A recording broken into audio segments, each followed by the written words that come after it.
அனைவருக்கும் வணக்கம். நான் மலேசியாவிலேருந்து சதீஷ் பேசுகிறேன். நேற்று முன்தினம் நடந்த டிவிகே கட்சி விஜயோட கரூர் ஊரில் நடந்த அந்த பிரச்சாரத்தை பற்றி தான் பேச வந்திருக்கேன். ரொம்ப மனசு சங்கடமாக இருக்குது.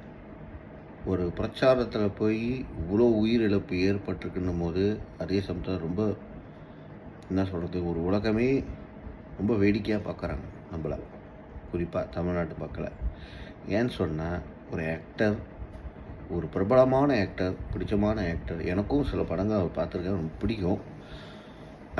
அந்த ஆக்டர் அரசியலுக்கு வரான்னு சொன்னால் எல்லாத்துக்கும் ஆர்வம் இருக்கும் இல்லை? இப்போ எங்கள் ஊர்லேயே எடுத்துங்க, மலேசியாலேயும் அரசியல் மாற்றம் வரணும்னு சொல்லி போராடி மாற்றி எவ்வளோ விஷயம் செஞ்சுருக்கோம்.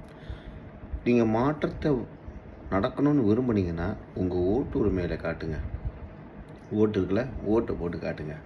பிரச்சாரத்தில் அவர் பார்க்கணுன்னா கண்டிப்பாக பார்க்க முடியாது. அவர் என்ன உங்களை என்ன பர்சனலாக ஒவ்வொரு ஆளாக கூப்பிட்டு பேசவா போகிறாரு? அந்த மாதிரி வாய்ப்பு அமைய போகுது இல்லையே. கூட்டத்தில் அவர் ஒரு இடத்துல நின்று பேசுவார், அது நின்று கேட்க போகிறோம். அது டிவிலேயோ யூடியூப்லேயோ வரப்போகுது. குடும்பமாக உட்காந்து டிவியில் பாருங்களேன். ஏன் கூட்டத்தோடு போய் நெருக்கடி ஆகி அந்த கூட்டத்தில் அல்லூர் இருக்கும், அது ஒரு கடை மேலே, அது மேலே ஏறி, அந்த கம்பி மேலே ஏறி, இதெல்லாம் ஆபத்தான செயல் இல்லையா? கொஞ்சமாவது யோசிங்க மக்களே, கொஞ்சம் யோசிங்க. நீங்கள் போகிறதும் இல்லாமல் உங்கள் வீட்டு சின்ன பிள்ளைங்களும் ஆர்வம், ஏன்னா விஜயன்றதுலாம் பெரிய ஃபேமில், சின்ன பிள்ளைங்களாம் அவர் பிடிக்கும்ல, அவங்களெல்லாம் கூப்பிட்டு போய் சின்ன பிள்ளைங்களாம் இறந்து போயிருக்குங்க. மனசு ரொம்ப கஷ்டமாக இருக்குது இந்த விஷயத்தை கேட்கும்போது. என்னோட இந்த பதிவு டிக்டாக்ல சில ஐஜிலாம் போடுவேன், கண்டிப்பாக ஹேஷ்டேக் பண்ணி போடுவேன். குறிப்பாக தமிழ்நாட்டு மக்களுக்கு போய் சேரட்டும். ஏன் இந்த வீடியோ சேரனா, அடுத்து கண்டிப்பாக அவர் பிரச்சாரம்லாம் செய்வார்.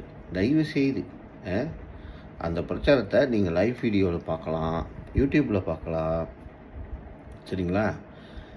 அப்படி நீங்கள் பார்க்கணுன்னு விருப்பப்பட்டீங்கன்னா ஆர்வப்பட்டு குழந்தைங்க, இந்த வயசானவங்க, பெண்களை இவங்களாம் தவிர்த்து நீங்கள் தனியாக போய் பாருங்கள்.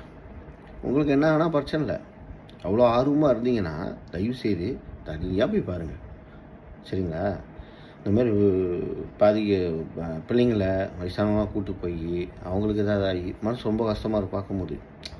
உயிர்னு பார்த்தா எல்லாம் உயிர் தான், பட் ஆனால் சில ஆர்வ கோளாறுகள் இருப்பாங்கள்ல, அவங்களாம் ஒன்றும் செய்ய முடியாது. இப்போ இந்த பதிவே பார்த்து எவ்வளோ பேர் ஏசுறீங்கன்னு தெரியல, பட் என் மனசில் பட்டது விஷயத்த தயவுசெய்து சொன்னால், அடுத்த உயிரிழப்பை தடுக்கணும். நம்ம அடுத்த பிரச்சாரம் போகும்போது தயவுசெய்து யோசிச்சு போங்க. மாற்றம் தானே வேணும், இதில் காட்டுங்க, மாற்றத்தை மாட்டுங்க, பார்க்கட்டும் என்ன செய்கிறாருன்னு, அப்புறம் பாருங்கள், அதிலே தெரிஞ்சிடும் இல்லையா?